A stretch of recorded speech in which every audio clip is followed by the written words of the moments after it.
నమస్కారం.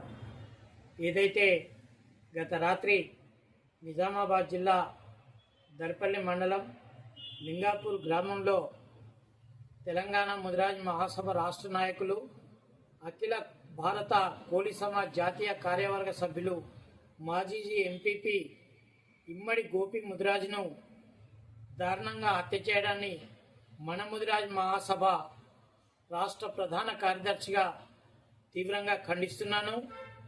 దీనిని ప్రజాస్వామిక వాదులు ముదిరాజు బంధువులందరూ కూడా ఖండించి ఏదైతే ఈ హత్యాకాండలో పాల్గొన్న వారిని వెంటనే అరెస్టు చేసి కఠినంగా శిక్షించాలని ఈ సందర్భంగా డిమాండ్ చేస్తున్నాము.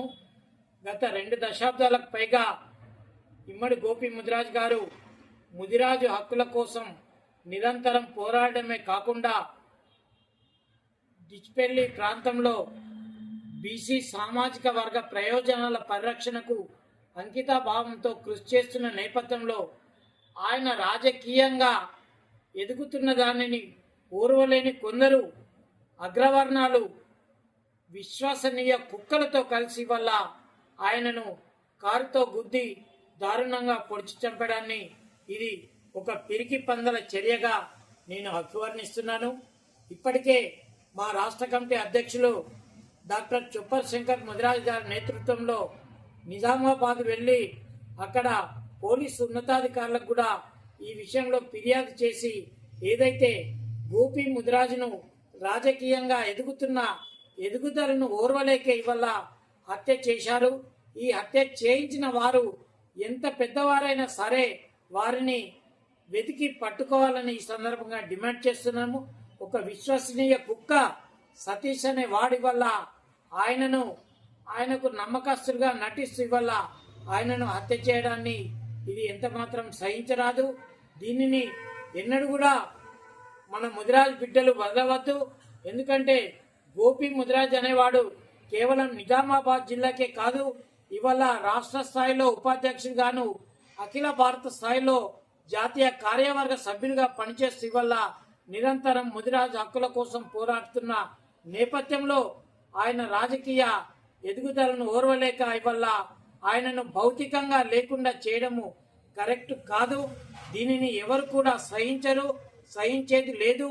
దీనికి వ్యతిరేకంగా ముదిరాజ్ మహాసభ ఆధ్వర్యంలో అన్ని ముదిరాజ్ సంఘాలతో కలిసి పెద్ద ఎత్తున రాష్ట్ర వ్యాప్త ఆందోళన కార్యక్రమాలు నిర్వహిస్తామని ఈ సందర్భంగా హెచ్చరిస్తున్నాము. దీనిని వెంటనే నిజామాబాద్ పోలీస్ కమిషనర్ గారు వెంటనే జోక్యం చేసుకుని అసలు ఈ హత్య వెనుక ఉన్న కుట్రదారులు ఎవరో వారిని కూడా అరెస్ట్ చేయాలని మేము ఇవాళ డిమాండ్ చేస్తున్నాము. గోపి అనేటోడు ఒక వ్యక్తి కాదు, ఆయన మహోన్నతమైన శక్తి. ఆయనను హత్య చేసి వల్ల ఇవాళ ముదిరాజ్ సంఘాన్ని కానీ ఆయన భావజాలాన్ని కానీ ఇవాళ కాల రాసేందుకు కొందరు చేస్తున్న కుయుక్తులు ఎంత మాత్రం సాగవని ఈ సందర్భంగా మేము స్పష్టం చేస్తున్నాము. ఏదైతే ఇవాళ ఇమ్మడి గోపిని ఇవాళ హతమార్చి రక్తపు మడుగుల్లో ఆయనను పురిగొల్పారో తప్పకుండా ముదిరాజ్ మహాసభ తప్పకుండా ఆ రక్తపు బాకిని తీర్చుకుంటుందని ఈ సందర్భంగా మేము స్పష్టం చేస్తున్నాము. ఎందుకంటే ఒక విశ్వసనీయ కుక్క ఇలా కాపలగా ఉంచుకుంటే ఆ కుక్కే కాటు వేయడం అనేది చాలా దౌర్జన్యం. దీన్ని ఎవరు సహించలేదు. కాబట్టి నిజామాబాద్ ముదిరాజ్ బంధువులందరూ కూడా దీనికి వ్యతిరేకంగా రాబోయే రోజుల్లో పెద్ద ఎత్తున ఆందోళనలకు సిద్ధం కావాలని కోరుకుంటూ మరోసారి ఇమ్మడి గోపి దారుణ హత్యను మన ముదిరాజ్ మహాసభ రాష్ట్ర కమిటీ పక్షాన ఆదిలాబాద్ ఉమ్మడి జిల్లా ముదిరాజ్ సంఘాల పక్షాన నేను తీవ్రంగా ఖండిస్తున్నాను.